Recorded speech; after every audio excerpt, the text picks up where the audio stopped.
అందరికీ జైభీం. నేను Rajesh Mahasen. Welcome to Mahasen media. గతంలో కూడా పాలనలు చూశారు. ఇంతకు ముందు నేను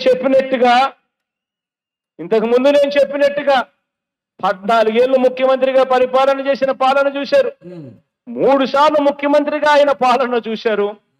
మీ బిడ్డ 4.5 సంవత్సరాల పరిపాలన మాత్రమే చూశారు.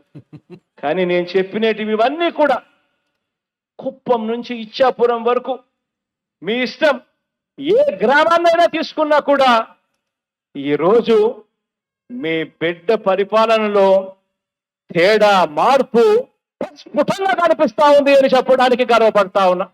నిజమే, నా మాట అయితే నిజమే.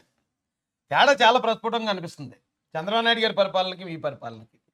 జనాలు ఆ ఇసుక లేక, చిన్న చిన్న పనులు లేక అసలు వేరే రాష్ట్రాలకు పారిపోవాల్సిన పరిస్థితి, పొట్ట చేత పట్టుకుని ఉన్న ఊరిని ఇల్లుని వదిలేసి తెలంగాణకి, హైదరాబాద్కి వెళ్ళి బతకాల్సిన పరిస్థితి చాలా ప్రస్ఫుటంగా అనిపిస్తుంది.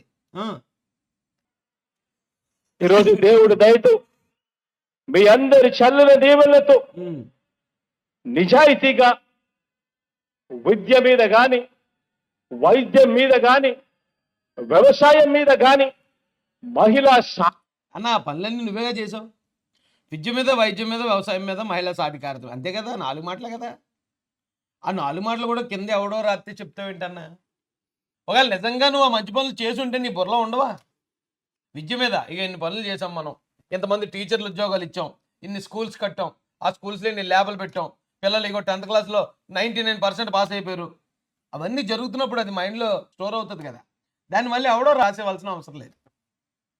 వైద్యం గురించి కూడా మీరు నిజంగా ఏదైనా డెవలప్మెంట్ పనులు చేస్తుంటే ఆటోమేటిక్గా మైండ్ స్టోర్ చేస్తుంది. అట్లా అక్కడ గ్రౌండ్ లెవెల్ ఏమి జరగకపోతేనే ఎవడో పేపర్లో రాసిస్తే తప్ప మనం చదవలేము, మనకు గుర్తుండదు. సింపుల్ సైకలాజికల్ టెక్నిక్ ఇది. మీరు ప్రతి మాట కింద చూసి చదువుతున్నారంటే ఆ ప్రతి మాట మీ బుర్రలో లేదు. ఈరోజు పొద్దుట లేచి నేను ఇడ్లీ టిఫిన్ చేశానంటే నేను ఎవడ అడిగినా సాయంత్రం దాకా టిఫిన్ ఏంటంటే ఇడ్లీ అని చెప్తాను.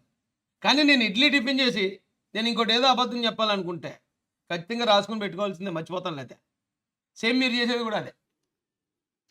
చెంచా అంత బుర్ర ఉన్న ప్రతి ఒక్కరికి అర్థమైపోతుంది మీరు చెప్పిన అబద్ధాలు ఎవడో రాసి ఇచ్చినా చదువుతున్నారు మీరని.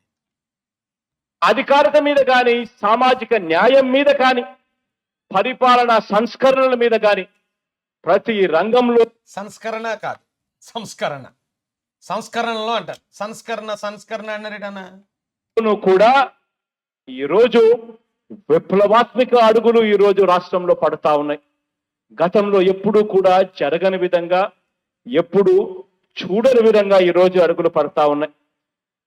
ఇవన్నీ కూడా చేయని బాబును సమర్థించే వారికి ఆలోచన చేయమని అడుగుతా ఉన్నాయి. ఇది చాలా చాలా ఇంపార్టెంట్. అది మాత్రం బాగా చెప్తారన్న. మీరు పాస్టర్ ట్రైనింగ్ కూడా వెళ్ళి ఉంటారు. ఒక పాస్టర్ గారు ఎంత చక్కగా అర్థమయ్యే విధంగా చెప్తారో అంత చక్కగా చెప్తారు మీరు.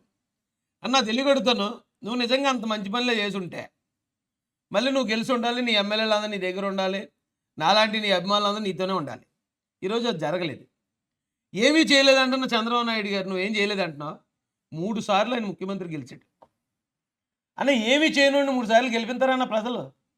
సింపుల్ లాజిక్ కదా ఇది. 14.5 సంవత్సరాలు చేశాడు. 14.5 సంవత్సరాలు చేసి మీరు అన్నిసార్లు అంటున్నారు. అన్నిసార్లు 14.5 సంవత్సరాలకు ఒకటే ఎలక్షన్ కాదు కదా మీలాగా. మీరైతే ఒకే ఎలక్షన్ గెలిచారు అంతే. ఈ రేపు ఎలక్షన్ మీరు గెలిచేది లేదు, మీ పార్టీ ఉండేది లేదు. ఒక ఎలక్షన్తో మటుమాయం అయిపోయిన పార్టీ ఏదైనా ఉందంటే అది వైఎస్ఆర్సీపీ పార్టీ. కానీ ఆయన 3 ఎలక్షన్లు గెలిచాడు. అది నాట్ ఓన్లీ ఆంధ్రప్రదేశ్, ఆంధ్ర తెలంగాణ అంటే సమైక్యాంధ్రాలు.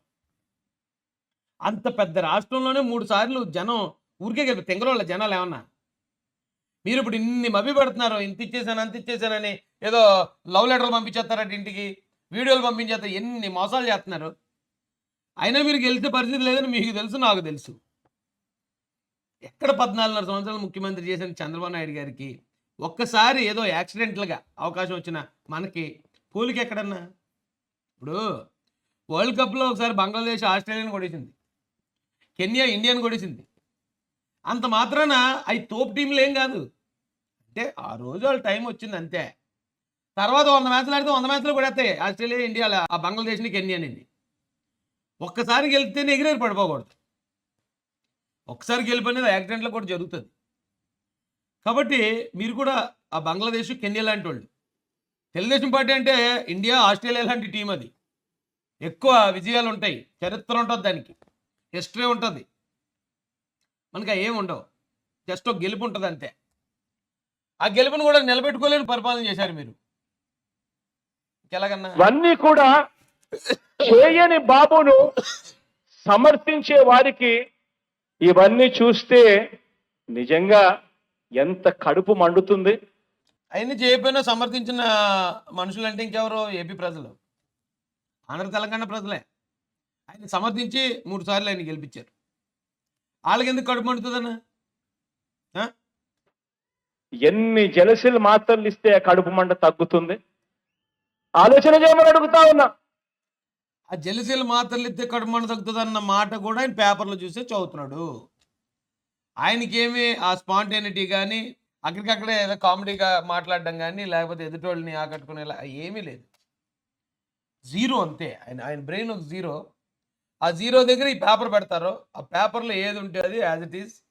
మనకి ఇప్పుడైతే టీవీలో న్యూస్ రీడర్లు కూడా వాళ్ళు ఎనాలిసిస్ చేస్తున్నారు. అప్పుడు అలా ఉండేది కాదు. ఎదర స్క్రీన్లో ఏదో వెళ్తూ ఉంటుంది, ఇలా కూర్చుని శాంతి స్వరూప్ గారు ఆ టైంలో నేను చూస్తే కూర్చొని అదేముందో చదువుతారు అంతే. సో పాతకాలం న్యూస్ రీడర్ ఏ పని అయితే చేసేవాడో, ఈ రోజున మన రాష్ట్ర ముఖ్యమంత్రి జగన్మోహన్ రెడ్డి గారు అదే పని చేస్తున్నారు. అంతకుమించి ఏమీ లేదు. కనీసం ఇప్పుడున్న లేటెస్ట్ జర్నలిస్టులు చేసే పని కూడా ఆయన చేయట్లే. ఎందుకంటే లేటెస్ట్ జర్నలిస్టులు ఎవరైతే ఉన్నారో వాళ్ళు అనర్గళంగా మాడతారు, వాళ్ళు ఏమి స్క్రిప్ట్ గిఫ్ట్ ఏమి ఉండదు. అది కూడా చేయట్లేదు మన ముఖ్యమంత్రి గారు. అందుకే వారు బాబు అనే చిన్న గీతను పెద్దది చేయలేరు కాబట్టి అది కూడా చూసి చదువుతుండే ఆయన. ఆ లాజిక్ ఏమో ఆయన చెప్పట్లే, ఎవడో రాసిందే ఆ లాజిక్. మనం చేసిన అభివృద్ధి, సంక్షేమం అనే పెద్ద గీతను చెరిపేందుకు ఈరోజు ప్రయత్నిస్తా ఉన్నారు. వారి లక్ష్యం ఏమిటి అని అంటే, బాబు చేయని అభివృద్ధిని ప్రజలకు గుర్తు ఉండకూడదు. అదేవిధంగా జగన్ ఇంటింటికి చేసిన మంచిని ప్రజలు చూసారా మాట ఎలా మార్చాడైనా? బాబు చేసిన అభివృద్ధి అంటే, బాబు అంటే అభివృద్ధి, కానీ ఈయన మాత్రం ఇంటింటికి మంచి. అభివృద్ధి కాదట, పాపం ఆయనే చెప్పేస్తాడండి. ఇంటింటికి మంచి అంటే ఆ సంవత్సరంలో జనవరిలో 15,000 ఇచ్చాను, లేకపోతే ఆ సంవత్సరంలో దాంట్లో 18,000 ఇచ్చాను, జస్ట్ మంచి అంతే. ఆ 15,000 18,000 మన పక్కింటి అప్పటికి ఇచ్చేస్తాడండి. ఆ మాత్రం గవర్నమెంట్ ఎందుకు, ముఖ్యమంత్రి ఎందుకు? మన పిల్లల భవిష్యత్తు నిలబెట్టేవాడు ముఖ్యమంత్రి అంటే, మన రాష్ట్రాన్ని అభివృద్ధి పరిచేవాడు ముఖ్యమంత్రి అంటే. 15,000 అయితే 15,000 ఇవ్వడానికి ముఖ్యమంత్రి ఎందుకండి? పక్కన అడిగితే ఇస్తాడు, మన ఫ్రెండ్ అడిగితే ఇస్తాడు, మన పక్కింటి అక్కడ అడిగితే ఇస్తుంది 15,000. దాన్ని ముఖ్యమంత్రి ఎందుకండి? అదే నేను చెప్పేది. ఈయన ఈ సంబంధం లేని పని ఏదో చేస్తాడు, దాన్ని తీసుకొచ్చి బోధోదులు మనకు చూపిస్తాడు. అది రాష్ట్ర అభివృద్ధికి మనకి ఎందుకు పనిచేయదు? ఆ టెక్నిక్ మాత్రం మస్తుంది జగనన్న దగ్గర. మర్చిపోవాలి. ఇందుకోసమే ఈరోజు ఈ దిక్కుమాలిన రాతలు, ఈరోజు ఇందుకే దిక్కుమాలిన కథలు, ఈరోజు దిక్కుమాలిన కథనాలు ఉద్యోగాలను సైతం, ఉద్యోగస్తులను సైతం రెచ్చగొట్టే కార్యక్రమాలు. అది కూడా చూసి చదివాడు ఆయన. ఉద్యోగస్తులను ఎవరో రెచ్చగొడితే రెచ్చిపోతారా? మీరు టైంకి జీతం ఇచ్చేస్తా ఉంటే, మీరు చెప్పిన మాట మీద నిలబడి అంగన్వాడీలకి తెలంగాణ కన్నా 1000 రూపాయలు పెంచేస్తే, ఏదైతే ఇప్పుడు పారిశుద్ధ్య కార్మికులు లేదా వాలంటీర్లు, వాళ్ళకి మీరు చేయాల్సిందంతా మీరు చేస్తే ప్రతిపక్షాలు వచ్చి రెచ్చగొడితే వాళ్ళు వచ్చి ధర్నాలు చేస్తారా? ఇదొక అబద్ధం. ఎవరు నమ్మించడానికి ఎవరు నమ్ముతారు అబద్ధాన్ని? ప్రతిపక్షాలు రెచ్చగొడితే ఉద్యోగులు ధర్నాలు చేస్తారా? అది రాసాడు, ఎవడో రాసాడు, అలాగా అన్న చదివాడు.